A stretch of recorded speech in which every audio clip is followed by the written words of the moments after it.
Hi, my name is Iris Zink. I'm a rheumatology nurse practitioner, and I've been in rheumatology for 25 years. My husband and I own a clinic in East Lansing, Michigan, which is a rheumatology clinic where we serve the underserved. It's a Medicaid-based clinic. Today, we're going to talk about the safety of TYK2 inhibitors. In February of 2025, there was an article in the Journal of Drugs of Dermatology, a review of the safety of Deucravacitinib.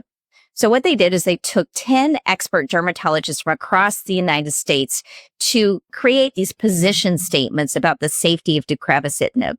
And the synopsis was that Deucravacitinib has an excellent safety profile. I keep saying that we've been craving a pill for psoriatic arthritis that's both efficacious and safe. So the first position statement was in a double-blind placebo-controlled study of Deucravacitinib with apremilast as the active comparator, Deucravacitinib displayed greater efficacy at 16 weeks with continued improvement through 24 weeks, and the response was maintained for 4 years in the open-label extension trial for psoriasis.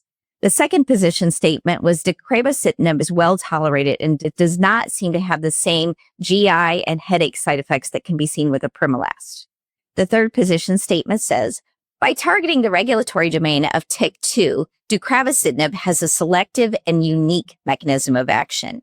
In contrast to the non-selective inhibitors, 4 years of safety data have not shown increases in venous thromboembolism, MACE events, serious infections, or malignancy.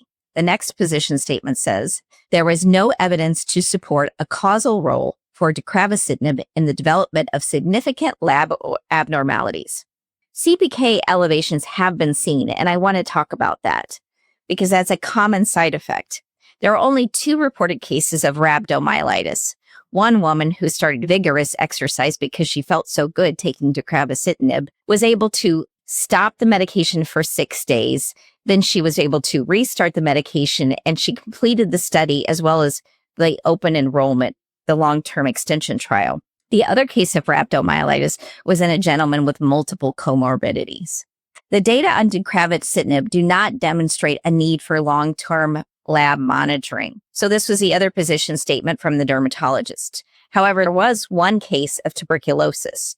So it is my opinion that we just continue to screen our patients for tuberculosis and hepatitis because sometimes the insurance companies mandate this anyway. In all, there were 5 years of safety data available, and the most common side effects were upper respiratory infection, elevation of CPK, herpes zoster, mouth ulcers, acne, and folliculitis. Thank you so much for listening to me today, and if you want more information, please visit the WRAP website.